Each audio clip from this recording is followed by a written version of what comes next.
No seu processo de estudo para concursos, você já teve aquele dia que bateu o desespero e a crise de choro? É aquele dia que você pensa, será que eu estou no caminho certo? Esgotamento mental, físico, sensação de vulnerabilidade, mas mesmo assim, no dia seguinte você continuou? Aconteceu comigo e aconteceu com o nosso convidado de hoje no Tô no Senado.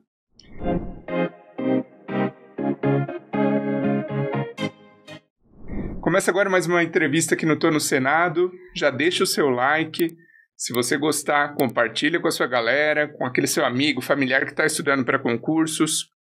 Tenho certeza que você vai gostar. Mas antes, quero agradecer o apoio desse vídeo, que é do Gran Cursos. Você está buscando material de qualidade para o seu estudo para concurso, para alcançar a sua aprovação?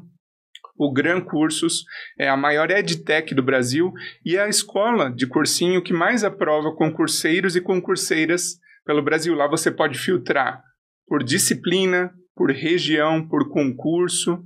Numa disciplina você encontra mais de um professor, você pode ver com qual didática você se adapta melhor. Então, vou deixar aqui na descrição desse vídeo um link com desconto do Tô no Senado em parceria com o Gran Cursos para você. E agora anunciando o nosso convidado de hoje, Kaique Silva, aprovado para analista administração no Senado. Bem-vindo, Kaique. Muito obrigado, Sérgio. Eu que agradeço. Agradeço imensamente o convite do Sérgio. Um abraço a todo o pessoal concurseiro que está nos assistindo. Legal, Kaique. Vamos inspirar essa galera que está nos assistindo. Você estava me contando já muitas histórias sobre o seu processo de estudos. Então, conta para a galera que está vendo esse programa, como que foi o teu início no mundo dos concursos? Por que você começou a estudar para concursos? E qual que é a tua formação acadêmica e também origem, de onde você veio? Está completando, galera, pouco mais de 1 ano de Brasília. Conta aí para o pessoal. Tá bom, vamos por partes. Primeiro, de onde eu venho, né? Eu sou da Bahia, sou natural de Feira de Santana, mas desde muito novinho eu fui morar numa cidade mais próxima de Salvador, da região metropolitana de Salvador, chamada Candeias. E desde a minha adolescência eu passei a ter uma rotina de, mesmo morando em Candeias, eu precisava ir para Salvador porque eu tinha que dar um avanço nos meus estudos. Isso, ensino médio, curso técnico, vestibular, até chegar na graduação. Lá pelo meados de 2017, mais especificamente outubro ali de 2017, né? Mas pro fim de 2017, eu tomei a decisão de estudar para concurso público. Acredito que por um motivo comum à maioria do público concurseiro, né, que é buscar uma qualidade de vida que o serviço público nos oferece, seja por meio da estabilidade, seja por meio do bom salário e dentre outras vantagens que o serviço público tem a nos oferecer. Eu estava na graduação naquela época, né, a minha formação é Engenharia Sanitária e Ambiental pela Universidade Federal da Bahia, e eu estava mais ou menos ali no 6º para o 7º semestre nessa época. E eu percebendo que o mercado de trabalho não estava muito legal para a minha área de formação, e também pela minha condição socioeconômica, né? Eu venho de família bem humilde, morando na periferia de uma cidade região metropolitana do Nordeste. Então imagine que as condições aí elas não eram financeiramente muito favoráveis. Eu resolvi estudar para concurso, pensando sim a longo prazo, né? Médio e longo prazo, para tentar melhorar de vida. Basicamente era isso. Da minha família, por parte de pai, só para o pessoal de casa entender de onde é que vieram as referências, né, primeiras, tem um primo meu que ele é concursado, né, já mais velho, e na minha família, par de mãe, são poucos primos também concursados, ambos concursos de nível estadual. Se não me engano, um carreiras policiais, o outro da área de educação, né. E como eu não tinha muita gente para me instruir sobre o que fazer, como fazer, quando fazer, e eu também não tinha dinheiro, não tinha condições financeiras à época, o meu recurso foi o YouTube.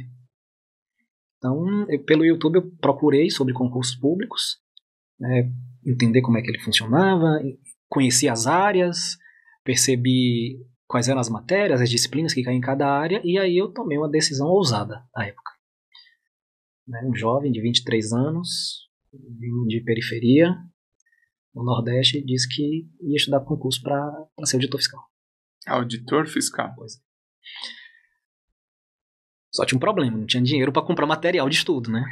Aí, eu, passando numa livraria lá em Salvador, eu vi uma apostilazinha que falava lá matérias para estudar para concurso de auditor fiscal. Eu comprei. Obviamente que essa apostila ela não era da melhor qualidade, mas foi o pontapé inicial, tá? E conforme eu fui estudando, ao mesmo tempo, o meu refúgio era o YouTube, né? Era por onde eu conhecia, era a minha fonte de conhecimento sobre o mundo dos concursos. Eu comecei a perceber que existiam outras ferramentas mais modernas e mais robustas para conseguir solidificar melhor o conhecimento. E ali eu comecei a estagiar, aí peguei um pouquinho do dinheiro, assinei uma plataforma de questões para responder questões. Depois eu comprei um material de revisão, né, que hoje é bem consolidado no mercado, com mapas mentais, mas eu ainda estava aquém de material de estudo. E depois, trabalhando, juntando dinheiro, eu consegui comprar um material completo mesmo, né, padrão, teoria, revisão, questões, de um curso preparatório. E nesse meio tempo eu fui aprendendo melhor como é que era essa preparação para concursos, né, que é você fazer, no meu caso, né, eu fazia um estudo. Depois eu posso explicar com mais detalhes. O ciclo de estudos, eu tirava pouco tempo para descansar, foi até um erro que eu cometi. Fazia bastante questões, revisava e sempre que podia fazia as provas para tentar as aprovações. Foram muitas aprovações até eu chegar no Senado, que foi minha primeira aprovação. Legal. A gente vai entrar logo agora nessa questão da programação, planejamento de estudos, mas antes, uma curiosidade, né, Kaique, que você me falava que, bom, você morava em Candeias, que é a periferia, a região metropolitana de Salvador. Um abraço para a galera da Bahia, os concurseiras da Bahia. E você falava que na sua cidade pouca gente pensava em concurso público. Aconteceu comigo também, eu falei para o Kaique, que lá na minha cidade muito pouco se falava em concurso público. E aí eu lembrei de uma história que eu encontrei um familiar num evento, e foi bem na época que eu tinha saído para estudar e só estudar em casa, para concurso famoso, né? Desempregado, do concurseiro desempregado. E aí eu encontrei esse familiar, ele falou, e aí, por onde anda? O que anda fazendo? Deu, tô em casa estudando para concurso. E como não se fala em concurso lá na minha terra também, Joinville, aí esse familiar falou, mas qual concurso? Do Banco do Brasil? Porque é isso, né, Kaique? Você falou, a galera ia pensar que você está estudando para a prefeitura, para um negócio mais local. Mas não, a gente, você, eu, poxa, eu estava pensando em auditor fiscal da Receita, Senado Federal, Tribunal de Contas, né?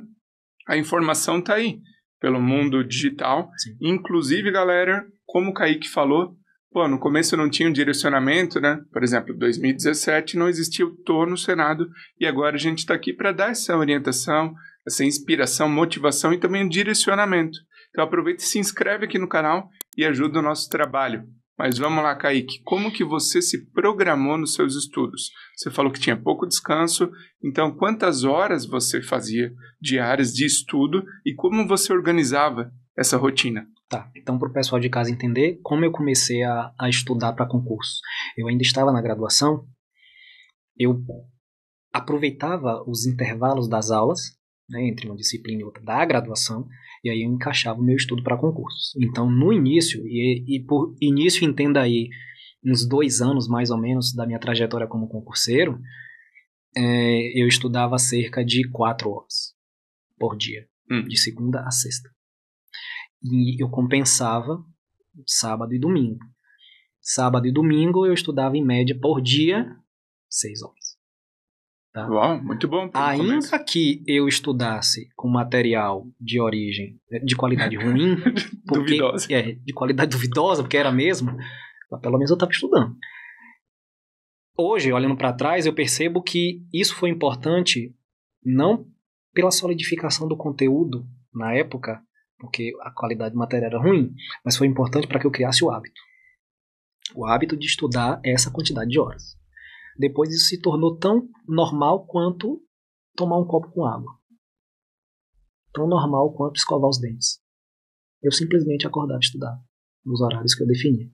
Conforme minha rotina ela foi ficando mais flexível, né, e aí eu tinha turnos, seja manhã, seja tarde ou seja à noite, livres para estudar, então eu mantive essa carga horária, entre 4 a 5 em regime de pré-edital, né, entre 4 a 5 horas, e em pós-edital eu ampliava um pouquinho, 1 hora a mais, 1 hora e meia a mais, então 6, 7 horas. É uma carga puxada, né, uma carga horária bem puxada, em que a minha quantidade de... A minha forma de fazer esse estudo ela se concentrava na leitura dos PDFs, que eu entendo que é a maneira mais eficaz de você aprofundar no conhecimento, tá?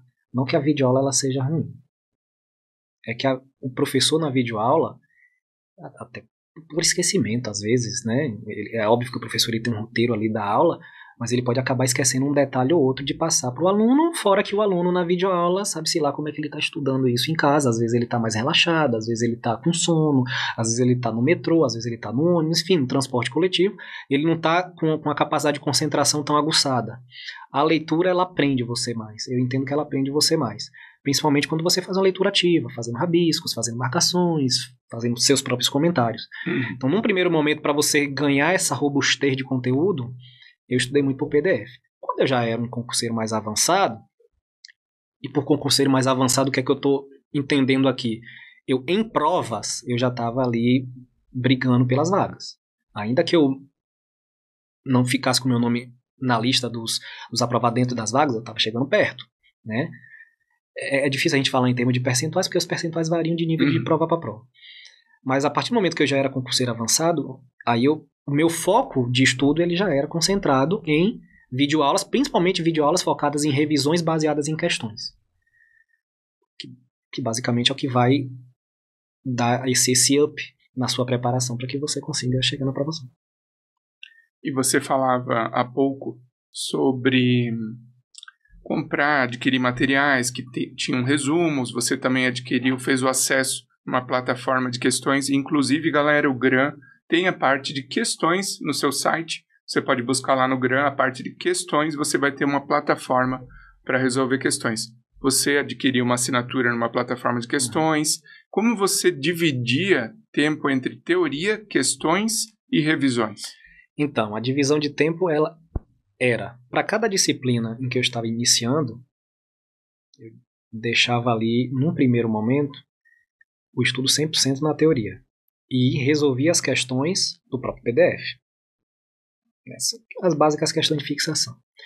Conforme eu ia finalizando as aulas, aí eu iria fazendo as revisões, sejam revisões das minhas próprias marcações do estudo ativo que eu fazia no PDF, sejam revisões de um material de revisão que eu preferia comprar pronto por uma questão de otimização de tempo. Lembrando aqui que não tem fórmula mágica. Se você que está em casa vai fazer o seu material de revisão na mão, ok. Mas isso vai custar mais tempo. Como meu tempo era curto, então eu tinha que dar uma acelerada, então eu adquiri, né, conforme eu fui tendo condições financeiras, eu adquiri esses materiais. A partir do momento que eu ia fazendo as revisões das aulas que eu já tinha terminado, dos assuntos que eu ia avançando, eu basicamente dividia 60% do tempo em revisões fazendo questões e os outros 40% do tempo revisões teóricas, principalmente focado naquelas questões em que eu errava. Porque as questões que eu já sabia, por mais que eu olhasse os comentários das questões nas plataformas de questões, para eu solidificar o conhecimento, mas eu dava um foco nas revisões teóricas daquelas questões relacionadas aos assuntos em que eu errava, justamente para que eu não errasse mais. E foi assim, de pouquinho em pouquinho, que eu fui diminuindo o percentual de erros e, consequentemente, aumentando o percentual de acertos. A gente fala aqui no Tô no Senado sobre obstáculos no caminho do concurseiro. Tinha aquela matéria, aquela disciplina que era o teu calo, que não entrava na tua cabeça, que tu pensou, não, essa aqui eu tenho que fazer alguma coisa para superar esse obstáculo. Qual era essa disciplina e como você superou? Então, como eu estudar para a área fiscal, né, no primeiro momento, a disciplina era a contabilidade. Acho que é o calo no sapato de qualquer concurseiro da área fiscal. Acho que eu passei 1 ano e meio estudando contabilidade sem entender o que é que eu estava lendo. Eu só lia, entendeu? Como é que eu superei? Videoaula de professores conceituados no mercado. Né? Eu posso citar nomes, inclusive, de alguns deles, de diversos cursos. Silvio Sandi, o professor Marcondes, dentre outros. Então, foram aulas de Gilmar Possati e por aí vai. Foram aulas de professores que dominam a matéria. E aí, no caso de contabilidade, como havia ali o professor explicando os pormenores do assunto, inclusive a forma de resolver as questões, a depender da forma de cobrança da banca, seja Sebrasp, seja FGV, seja FCC, aí a coisa começou a encaixar. Aí a teoria ela começou a encaixar com a resolução prática da questão. Veja, eu não sou contador de formação, mas eu conseguia desenrolar na hora da prova. Por quê? Porque o professor ensinava... É como se fosse prova de habilitação do Detran. Eu não sei dirigir muito carro, eu não sei pilotar muito moto, mas o instrutor da autoescola vai lhe mostrar exatamente o que é que você precisa fazer para ser aprovado na hora da prova. Eu não sou contador. Minha intenção não é ser contador. Mas o professor, na videoaula, e aí em contabilidade era a exceção à regra, a minha regra de aprender pelo PDF, em contabilidade os professores, a videoaula dos professores foi a virada de chave para eu conseguir dominar a matéria. Que legal. Na abertura do programa, eu comentei uma curiosidade, né, do mundo, a parte triste, né, que nem todos que estão nos assistindo ou que a gente conhece, conversa, as pessoas querem qualidade de vida no trabalho, querem uma boa remuneração, querem estabilidade, mas nem todos estão dispostos a pagar o preço para se conquistar isso. E esse processo, esse preço não é tão baixo, né? Não é tão, digamos assim, não é tão fácil superar isso. Uhum. Mas quando a gente quer, quando a gente está com força de vontade, a gente encara de frente, ainda que haja momentos de desespero. Eu queria que você desse o seu relato que você compartilhou comigo antes de eu começar o programa, sobre um episódio que você teve, um momento ali de desespero e tristeza por se ver numa situação, né, vulnerável ali naquele mundo dos concurseiros. Conta pra gente essa história que você me falava antes. Tá. Primeiro que a vida do concurseiro ela é muito solitária, como todo mundo sabe, né? E não tem como ser diferente. Eu ainda estava na graduação, estudando para concurso, e para quem é de Salvador aí vai entender a referência. Lá em Salvador tem um shopping famoso, né, no centro da cidade, Shopping da Bahia. E quando eu saía da faculdade, fim da tarde ali, né, já terminava todas as atividades, eu pegava condução até ou às vezes carona com algum colega até esse shopping, porque era o ponto de referência para eu voltar para essa minha cidade, Candeias. E aí eu tinha mais ou menos umas 2 horas e meia de tempo de espera. Como qualquer concurseiro, eu usava esse tempo de espera para estudar. Dentro desse shopping tinha uma livraria grande, né, que hoje já não existe mais. E aí, via de regra, eu ficava dentro daquela livraria estudando, porque tinha umas cadeiras, uns cafés ali. Só que teve dias de não ter lugar para eu sentar. E ainda assim eu tinha que estudar. E não dá para estudar em pé, depois de um dia inteiro cansado, esgotado. Eu já tinha acordado 4h15 da madrugada, porque a rotina era essa. E aí na parte dos fundos dessa livraria tinha um estacionamento, a céu aberto inclusive, né, na parte superior. E eu não tive outra opção, a não ser sentar no chão. Sentar no chão e ficar com o celular assim, estudando, né, lendo PDF. É claro que o rendimento naquele dia ali, que eu sentei no chão, não foi legal. Até porque eu só chorava, né? Eu chorava de angústia, eu chorava de desespero, solidão. E perguntava a Deus se um dia aquilo ia acabar. Naquela época estava longe de acabar, mas acabou. E acabou com a aprovação, né? Depois de longos 5 anos, 15 reprovações, eu fiz a minha 16ª prova, uma tarde de domingo, e fui aprovado para analista do Senado Federal. Uau, uau. Superação. É isso. É acreditar, continuar firme. Como você falou, é uma rotina solitária. Sim. E eu sempre comento com a galera, né? Diante dessa solidão, tente se unir, na medida do possível, a pessoas que estão na mesma vibe que você. Perfeito. Não vai tentar, o amigo que está indo viajar toda hora, o outro que está indo para o barzinho todo fim de semana. Tenta achar um amigo concurseiro ali. Na época eu tinha 3 amigos, a gente formou um grupo. Uhum. E eu nem conhecia eles pessoalmente. Mas era aquele pessoal que eu trocava ideia quase que diariamente. para não me sentir tão solitário. Porque os amigos mesmo, Sim. eu tive que me afastar porque não tinha nem assunto com eles mais. Mas depois da aprovação, tudo volta ao normal. Ou quase tudo. Mas a sua vida social volta ao normal. Então, não se desespere se você se vê, né, se vir sozinho, né? Poxa, meus amigos, estou distante da família, não estou mais me envolvendo com o meu ciclo de amizades. Calma. Depois da sua aprovação, a sua vida voltará ao normal, voltará aos trilhos aí do meio social. E falando nisso, falando em se motivar para continuar adiante, diante de episódios como esse, né, eu também tive alguns momentos assim de desespero, crise de choro. Pô, será que é isso e tal? O que fazer para se motivar? O que você fazia para se manter motivado? Você pensava, numa remuneração, ou mudar de vida, ou ajudar alguém da sua família, ou pensava numa viagem que você queria fazer? Qual que era a tua estratégia para se manter motivado? Bom, eu não vou ser hipócrita e dizer que o salário, a remuneração, a estabilidade, a qualidade de vida que o cargo público oferece não é um fator motivacional, porque é, principalmente para quem vem de uma realidade de pobreza como eu vinha, né? Mas tinha algo dentro de mim que era o fator principal assim, na minha motivação, que era poder dar orgulho para minha família. Meus avós paternos, eles são do interior da Bahia, criados na roça. E eles foram para essa cidade em que eu fui criado, Candeias, onde construíram a família, a partir de muita dificuldade financeira. E mesmo em meio a essa dificuldade, eu estava ali todo dia, papirando, estudando. Então a minha intenção maior era, já que eu saí de casa para tentar alguma coisa, eu vou tentar dar orgulho para minha família buscando o melhor que eu puder. E como eu falei anteriormente, eu fui ousado, né? Porque eu poderia ter feito sem desmerecer, porque tem sua importância, mas em termos de complexidade de preparação e de prova, eu poderia ter feito um concurso mais simples, vamos dizer assim, tá? Poderia. Muita gente faz isso, inclusive, o chamado concurso escada, né? Para alguns é concurso fim, enfim, vai da vida de cada um. Mas eu mirei alto mesmo. Boa. Todo santo dia era isso que vinha na minha cabeça. Boa.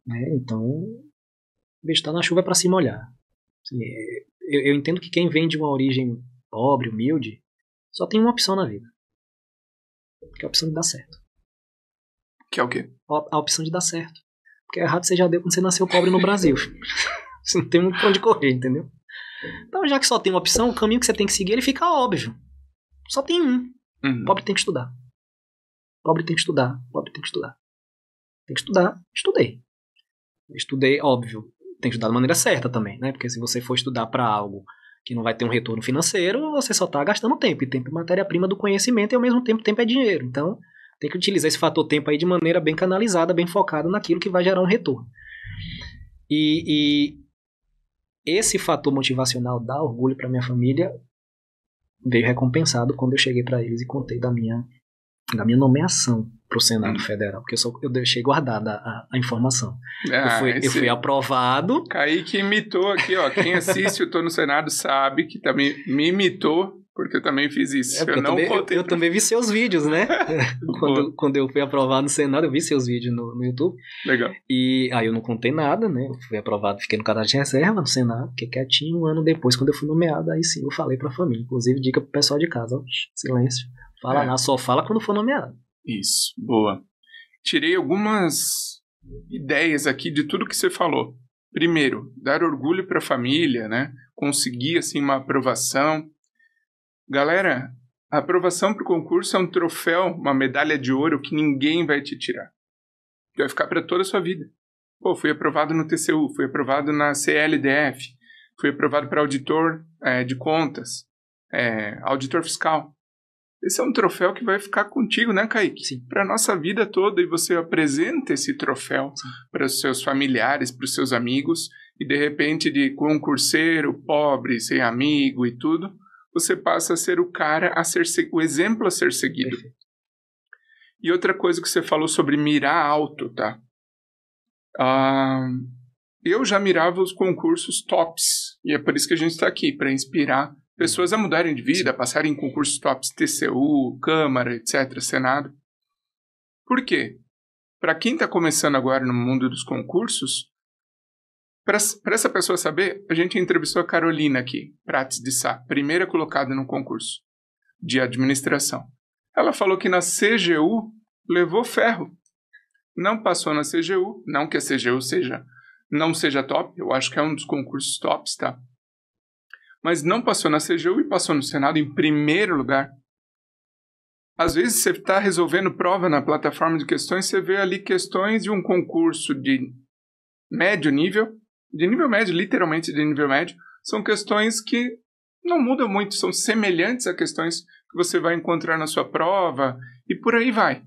Então, às vezes, você direcionar o seu esforço para os concursos tops, né, te poupa ali uma fase de um concurso escada ou algo do tipo. Sim.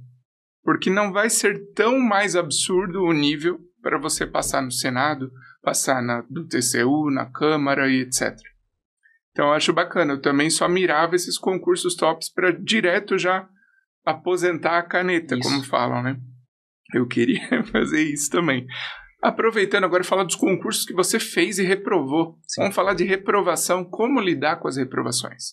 Você falou que o teu sonho inicial, assim como no começo da minha trajetória de estudos também, auditor fiscal. Na época eu pensava na Receita Federal.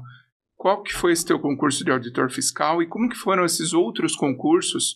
De uma forma breve, né? Você falou que foram algumas provas. Como que foi lidar com essas reprovações? Então, o meu concurso inicial também era auditor fiscal da Receita Federal. Até porque se você for na internet, como eu disse para você, eu buscava muito conteúdo no YouTube, então a Receita Federal tem um marketing muito forte. Prova extra da Receita Federal que eu nunca fiz. Nunca cheguei a fazer. Até porque quando teve a prova da Receita em 2023, se eu não me engano, eu já estava aprovado no Senado. Ali eu já decidi já não fazer a prova. Mas a primeira prova de concurso para auditor fiscal que eu fiz foi auditor fiscal do estado da Bahia, da Cefaz Bahia. Eu já tinha feito outras provas de concurso. Na época eu ainda ficava feito macaco pulando de galho em galho, sabe? Fazendo prova de uma área aqui, outra ali. Basicamente área administrativa. E não dava muito certo, porque eu não estava estudando da maneira correta, como eu falei no início. Mas aí quando eu já fui fazer o concurso para auditor fiscal, eu já tinha material de estudo, material de revisão, sistema de questões, então eu já estava com uma preparação um pouco mais robusta, mas ali eu não fui aprovado. Isso era, se eu não me engano, maio de 2019. Se eu não me engano, foi maio de 2019. Fiquei na posição 600 e alguma coisa lá, na prova da Cefaz Bahia, em casa. E ali eu chorei. Chorei de desespero. Porque na época eu não tinha dinheiro para viajar para outro estado para fazer prova.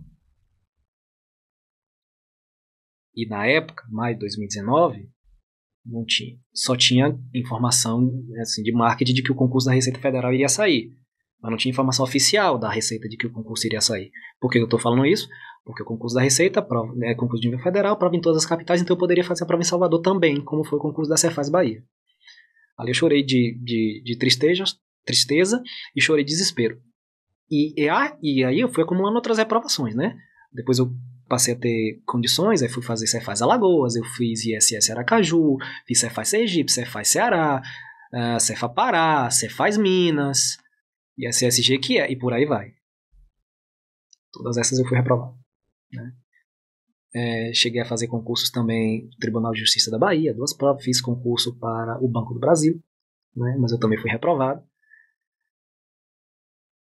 E como você lidava com isso? É isso que eu vou falar. A reprovação ela é um luto. É um luto. Então, no primeiro momento, você não acredita que você foi reprovado. A gente cria expectativa ali, né? Sim, como você assim? Estudou tanto para aquela prova, você se viu naquele cargo e Pois é. Sim, eu dediquei todas as horas que eu podia, eu fiz todas as questões do PDF, eu fiz o máximo de questões possível, de caderno de questões do site de questões, eu fiz todas as revisões. É claro que o estudo não é perfeito, mas você se empenhou, você se dedicou, você abriu mão de sua vida social, você ficou mais recluso, você aguentou pressão de familiares, você aguentou pressão social de que você tem que dar certo, né, num país em que as oportunidades são poucas. Você foi para a prova e você não botou seu nome na lista final de aprovados. No primeiro momento você não aceita, depois você fica irritado, depois você quer largar tudo, mas como eu falei agora há pouco, quando você só tem uma opção, que é a opção de dar certo na vida, só tem um caminho, que é continuar estudando até a aprovação chegar. Chorou, enxuga as lágrimas, abaixou a cabeça, levanta a cabeça e segue adiante. Assim, não tem muita firula nisso.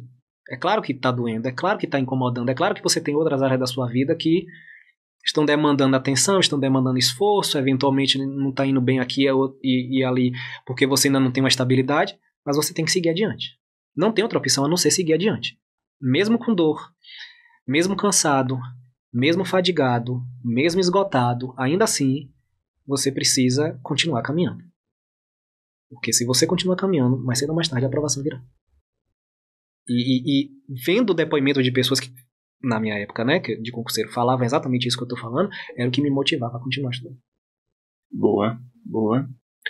Então vamos lá, você chegou a formar como engenheiro, você comentou que estava num estágio, que estava te mantendo ali. Depois da formação, você chegou a trabalhar ou estava só estudando durante esse período até o Senado? Eu cheguei a trabalhar assim na área, cheguei a exercer a profissão de engenheiro sanitarista ambiental para uma empresa um escritório de engenharia lá de Salvador. E engraçado, uma curiosidade é que eu me formei bem na época da pandemia, dezembro de 2020. Comecei a trabalhar em janeiro de 21. E por que eu estou citando a pandemia, né? Porque era um período em que estava todo mundo mais recluso em casa, então estava trabalhando ali de home office. E aqui vai um alerta aos concurseiros. Cuidado com essa questão de ficar muito recluso em casa. Porque meu trabalho era home office, eu só saía pontualmente para fazer algumas atividades de campo ali, inerentes à atividade de engenharia, e o tempo livre dentro de casa estudando para concurso. Era um trabalho que não era nem carteira assinada, eu era um prestador de serviço. E na época eu tive que aceitar esse contrato porque com a crise econômica e sanitária que a gente vivia, eu não tinha outra opção. Me rendia um pagamento baixo. Sim, eu trabalhava como engenheiro, mas eu ganhava como estagiário, na prática. Eu nem recebia salário mês a mês. O pagamento ele se dava a cada 6, 7 meses, mais ou menos. Oxe. Exatamente. Porque eu trabalhava elaborando projetos. Okay. Então, conforme os projetos eles eram aprovados, os pagamentos eram feitos. Né? E o projeto de engenharia demora um certo tempo para cada etapa ficar pronta. E eu tinha que me virar. O dinheiro era para manter a casa, ajudar em casa, guardar dinheiro para ter uma reserva de emergência, pagar a inscrição de prova, pagar passagem para viajar, hospedagem, alimentação e por aí vai. Aí chegou um período que eu fiquei desempregado. Isso foi junho de 2022. Eu fiquei desempregado, as contas apertaram, e ali eu tive um desenvolvimento de um quadro depressivo, bem pesado. Por graça e misericórdia de Deus, naquele mesmo ano de 2022, foi quando eu fiz a prova do Senado, né, em novembro, 6 de novembro de 22, e fui aprovado. Mesmo em meio à depressão, mesmo em meio ao desemprego, mesmo em meio a todas as dificuldades de problemas familiares, particulares. Mas por quê? Porque eu tinha um estudo já robusto acumulado. Né? Quando eu fiz a prova do Senado, eu já tinha 5 anos. Foi a minha 16ª prova. Eu vim acumulando 15 reprovações, uma atrás da outra, uma atrás da outra, uma atrás da outra.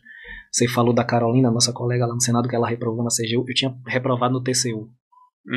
Eu tinha reprovado para auditor fiscal e fiscal de receita na Cefa Pará, por uma questão. Eu fui reprovado para o cargo de agente de tributos na Cefaz Bahia. Eu fui reprovado no concurso da Cefaz Sergipe, Cefaz Alagoas, 2 provas que teve nesse período aí, 2020, 2021, fui reprovado também. E ainda assim eu continuei a preparação e veio a aprovação no Senado. Uau, então vamos chegar na consagração do Kaique.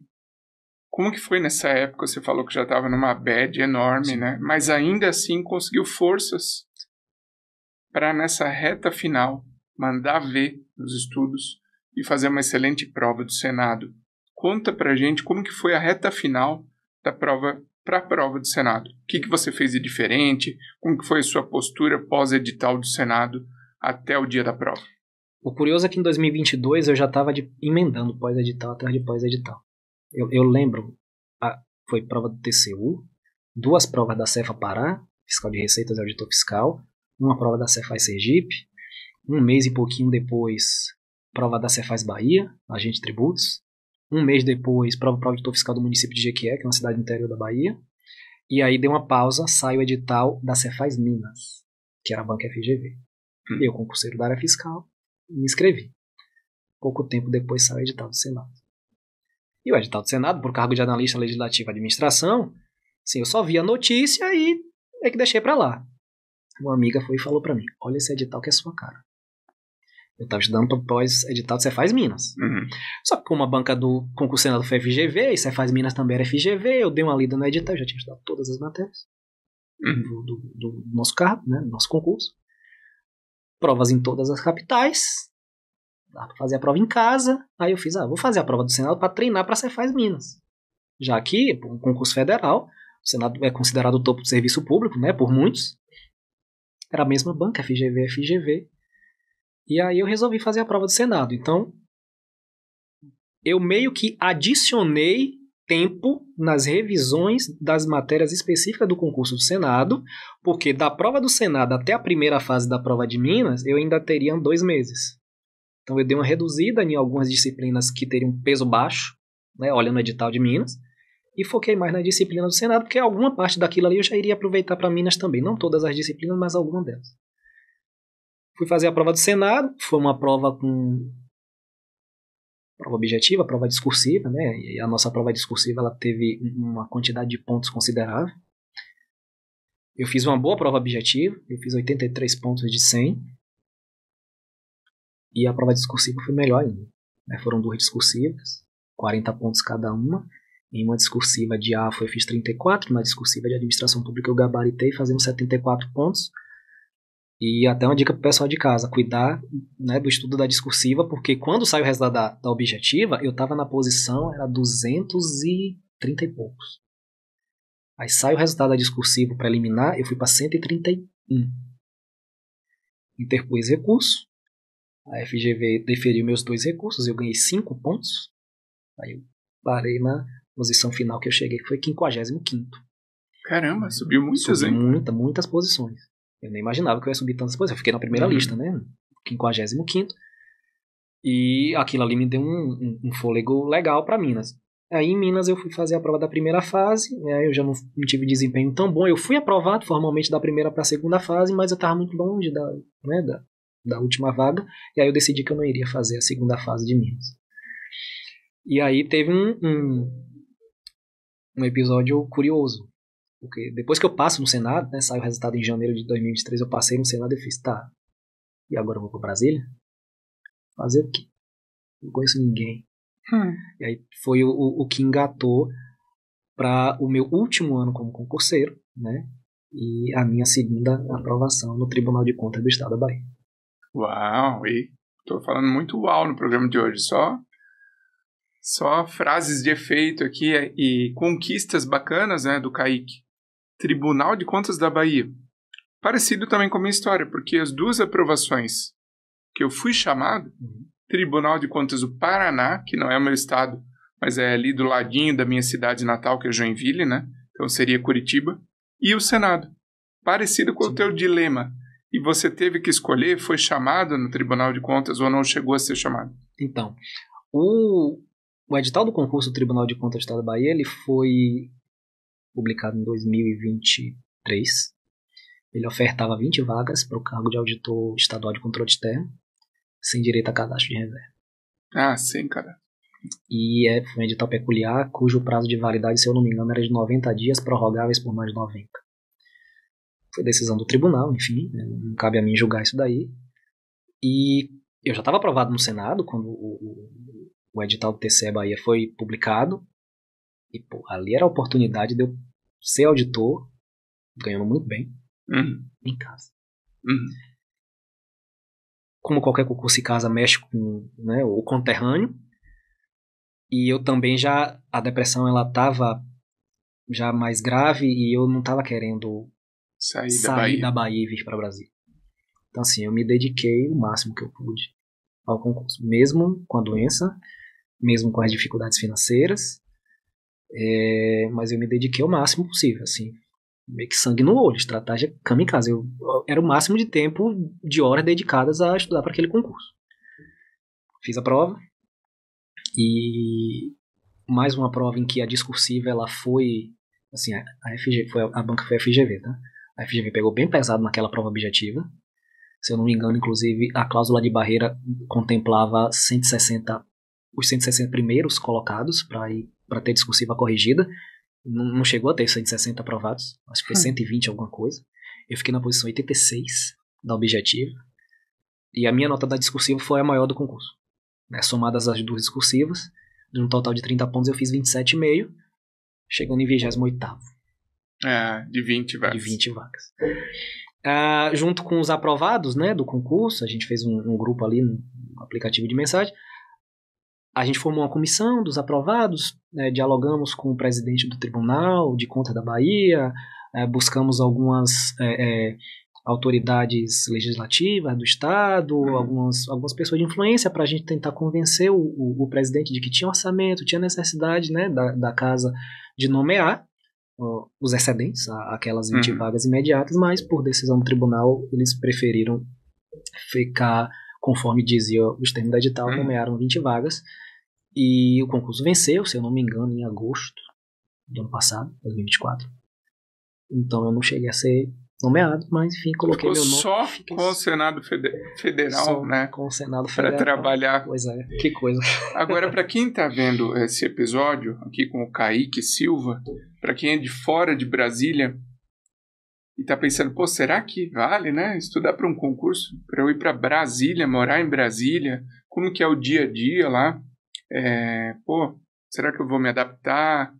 Eu, pelo menos, demorei 6 meses para me adaptar. No começo eu não curtia muito.